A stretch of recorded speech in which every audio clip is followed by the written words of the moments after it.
What's up, YouTube? Today I'm coming at you with my Elemental Hero deck profile for June 2020.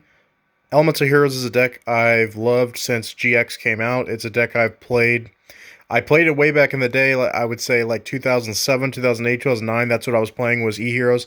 And this is old school E-Heroes. This is fusion based. You will not see any Shadow Mist. You will not see Mass Change, Dark Claw, anything like that, because in my opinion, those are more just generic hero builds where the only thing that people are doing is getting out Dark Claw and calling it something else and just being like, oh yeah, it's a real hero profile. It's not really. Uh, the old school E-Heroes are the only ones that I care about.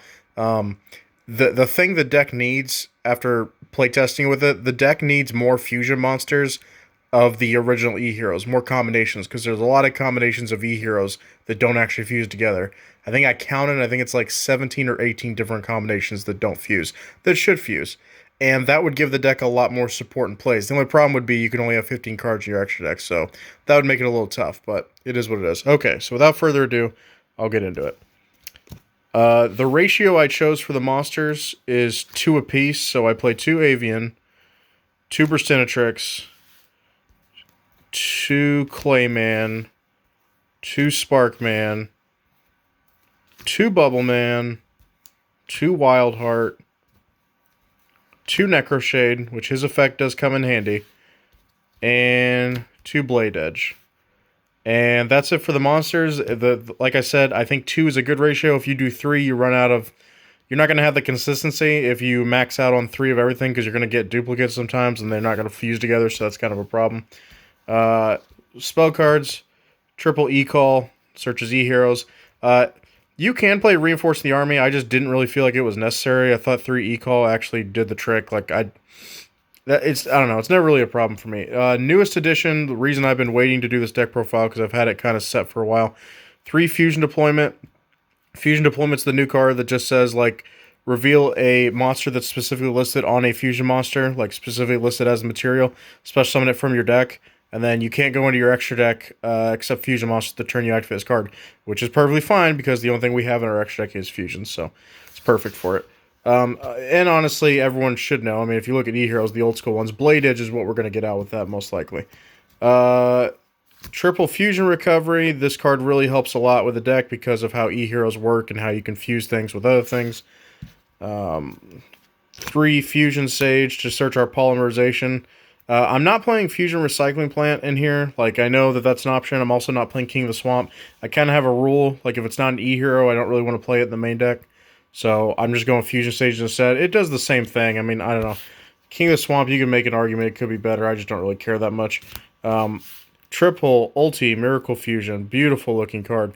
So Miracle Fusion, it's great. The only thing I can say that is kind of a problem, and you can make the argument King of the Swamp would solve this, I understand that. But I'm just saying, the only thing that's kind of a problem is if you do 1 fusion and then you have Miracle Fusion in your hand, the only time you can get out a separate monster, because in the extra deck I'm only playing 1-ofs, the only time you can really do that is if you do a Flame Wingman, then you could get out like Phoenix Enforcer. That's about it. So you'd have to find another way to get a fusion monster or a E-Hero on the field or in the graveyard to do a different fusion. But it's still a really good card, and I don't know. It's just nice that Miracle Fusion was the original, what I would consider like Overload Fusion, like the type of card that just says fusion from your graveyard. Miracle Fusion was the first. So E-Heroes always have that, and I think Miracle Fusion has to be a staple at 3 because, I mean, if you ever had a bunch of stuff in your graveyard, a Miracle Fusion top deck could really help you out. Obviously, we got to do triple polymerization. I mean, if they made like a Power Bond version for E-Heroes, like the old school E-Heroes, that would be really cool, where you had your own fusion card that gave you more attack. That would be really cool. And then, to be honest with you guys, I didn't really know exactly where I wanted to take the last 6 cards of the deck. So here's what I went with. This deck profile, I'm very open to ideas. Like, if you have ideas of things that... And keep in mind, I have a certain build I'm trying to go for. It's old school E-Heroes with the old school fusions, and I'm trying to support that. I'm not trying to do Link plays. I'm not trying to do XYZ plays. I'm trying to just win off of that. So if you can respect that, hopefully you can. So I'm playing triple Skydive Scorcher with triple Skyscraper. So with these cards, I figured this is kind of Skydive Scorcher is kind of the advantage card of using old school E-Heroes. So, if for anyone that doesn't know, you get on an E-Hero Fusion monster, and then if its attack is lower than like all the basically every monster your opponent controls that has a higher attack than your fusion monster, you get to blow it up. And then if you have skyscraper on the field, they take the damage for every monster that got destroyed by this effect. So that's kind of our win. I don't want to say it's our win condition. Obviously, you can win with just fusing, summoning some old school stuff, but that's kind of like the crazy card you can pull out that most people wouldn't expect. And E-Heroes actually have some lower attack fusions that they can get out. That's pretty cool. Skyscraper, obviously, the old school effect of if you attack with an E-Hero that has less attack than its attack target, it gains 1,000 attack for that turn only. And Skyscraper is a good card. Do I think it's a great field spell? With this card, it really helps and it becomes more playable. But without it, I probably wouldn't be playing Skyscraper. Like I said, open to ideas. If you guys have ideas where you're like, hey, I think you could make the deck better, I will listen to them. Like I said, as long as you understand the direction that I'm going. If I wanted to play certain better cards, I would just play a different deck. So the Fusion Monsters, one Mariner, which is Bulbaman and Avian combined. He is your best target for if you have the Skydive Scorcher because he has the lowest attack. He only has 1,400. Steam Healer, like I said, the cool thing about E-Heroes is you have options. Now, if they give us more E-Hero fusions in the future that are specific, that would be really cool. I would take certain fusion monsters out, but I mean, it is what it is right now. Right now, you have kind of a good number at 15. I think the only one I don't play in here is Electrum, just because he's actually not that great for what it costs to get him out. Necroid Shaman, Mudball Man. We really wish Mudball Man had an effect, but he does not. Dark Bright. There's a lot of cool combinations, and I really think if they took the time to brainstorm, I think they'd find a lot of cool combinations that haven't been tried yet. I honestly, I don't know when it'll happen, but I've made some cards on Yu-Gi-Oh! Card Maker that I'd like to upload to just support ideas that I have for different decks, and I made some for E-Heroes for their fusions. Rampart Blaster, I got Phoenix Enforcer, Flame Wingman, Thunder Giant, and Wild Wingman.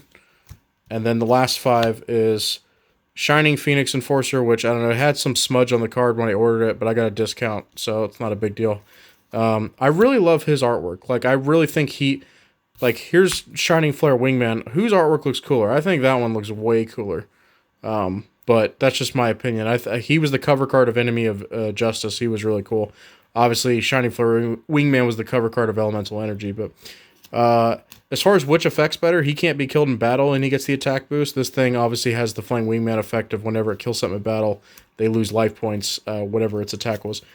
Wild Edge and Plasma Vice, and then lastly, an Elemental Hero Tempest. Okay, if you're asking my opinion as far as which fusion do I think puts in the most work, obviously Flame Wingman, Thunder Giant, they put in a lot of work. They're good cards. The Mariner, like I said, for the Skydive Scorcher play, if you can get this card, that's what I would go with.